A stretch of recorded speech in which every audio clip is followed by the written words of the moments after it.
Hello, this is Kim Kouns, and this is my video for week 3 of our teaching our lesson. The lesson that I am going to talk about is a lesson that I've done before, but I feel like it really applies to the things that we read about this week. Specifically on page 138 in our Freeman text, where it talks about an acquisition view and how that is connected to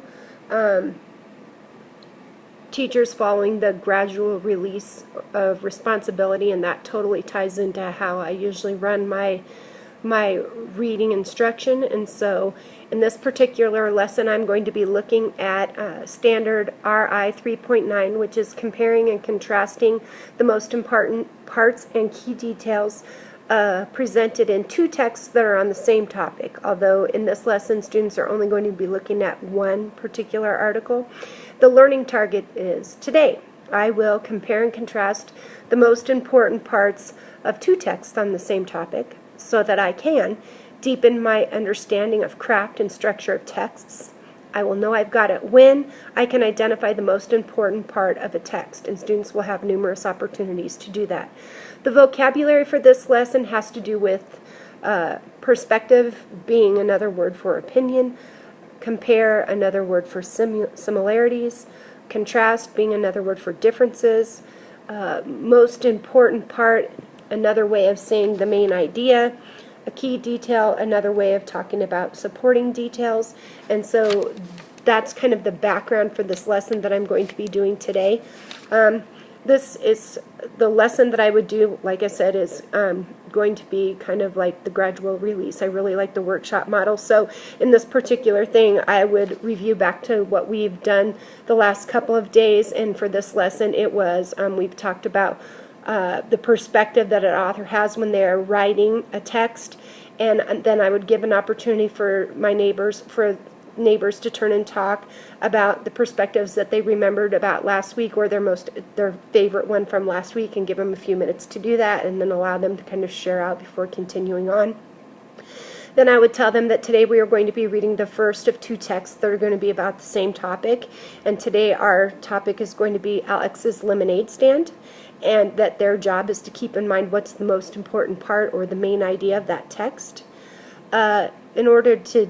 teach this, the way that I would do it is I would hand out the text to everybody, and also all students already have the closed reading bookmarks that we're going to be using today. And so using the closed reading strategies that are on those bookmarks and on the poster that I have up on the board, I will code the first paragraph with the class, and this article is perfect because it has 3 paragraphs, so it will allow me to read the first paragraph with them and then show them how I would code it using the bookmarks that they already have. And then we can talk about the most important part of that paragraph, and then I would allow students a chance to work in either pairs or groups, because they're sitting in Kagan group structures, where they can do the same thing with the next paragraph, and then we'll be able to have an opportunity to give feedback and talk about what they thought the most important part was and why. And then they would be doing the last part individually, looking at that third paragraph in Alex's lemonade stand, and being able to find out what the main idea is and the supporting details are in that particular paragraph. Then after that, the link for this particular lesson is that students will find the most important part of another text using the same closed reading strategies, and then they will be posting those on a sticky note. And at the very end, we're going to share the processes of finding the most important idea with a partner, how different people went about doing that. All right, after this particular lesson, my reading rotations would look something like this. There's going to be a read to self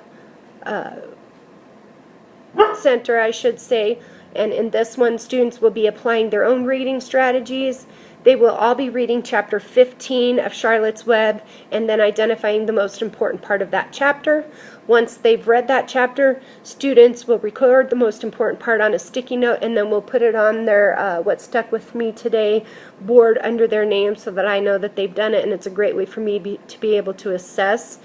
were they able to do finding this main idea in another text without my help. Just kind of another quick assessment. For their word work this week, they're going to be writing their spelling words, because this happens In this particular lesson, it happened on a Monday, so they were writing their spelling words in their planners so that they had them for the rest of the week. In writing, we are prepping our science notebook for our next experiment. So students are writing down the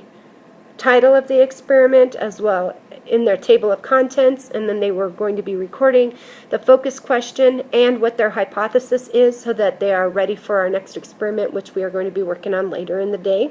And then when they come to me, we are going to continue to be working on these different reading strategies using different texts, specifically how to find the main idea. And so this is kind of what our lesson would entail. It's really quick and in a nutshell, but I really do feel like the texts that are being used are interesting. The reason that I chose Alex's Lemonade Stand is because we've been working on character development and even posed the question to our students of, you know, if they had $100, what would they do with it, and trying to get them to think outside the box and not think about themselves, but in helping others.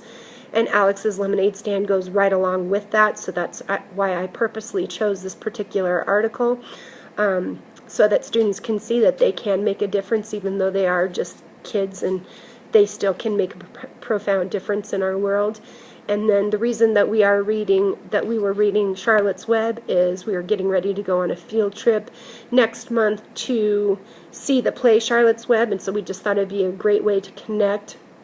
that. We even have a web in our classroom that Charlotte's been leaving messages that coordinate with what the students are reading, and so I really try to make everything be relevant, and kids are really excited about what's going to happen next, and just trying to use all of that excitement to help them